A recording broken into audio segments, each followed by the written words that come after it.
ఒక వ్యక్తికి చేయి కాలింది, పక్కనే ఉన్న బాటిల్లో నీళ్లను కొని చేతి మీద బాధ తగ్గించుకోవటానికని పోసుకున్నాడు, కానీ అది యాసిడ్, చెయ్యి మొత్తం కూడా కాలిపోయింది. అప్పుడు ఇదే విధంగా మన జీవితంలో జరిగేటువంటి విషయాలు కూడా రకరకాలుగా బాధ వచ్చిందని, స్ట్రెస్ అని, యాంగ్జైటీ అని, రకరకాలైనటువంటి విషయాల వల్ల వాటికి మత్తు పదార్థాలకి బానిసలు అవ్వటం అని, లేకపోతే అధికంగా ఫుడ్ తింటామని, ఎక్కడొక్కడ రిలాక్స్ అయ్యేటువంటి విషయాలు, నెగిటివ్గా ఉండేటువంటి విషయాల్లో రిలాక్స్ అవ్వటం అనేది అలవాటైనప్పుడు దానికి బానిసలైపోయి ఇంకా జీవితాన్ని నాశనం చేసుకోవటం అనేది జరుగుతుంది.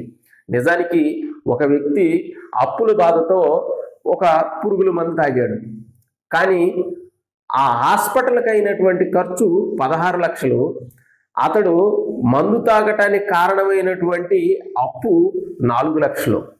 ఇప్పుడు మొత్తం వెరసి 20 లక్షలు అయ్యింది.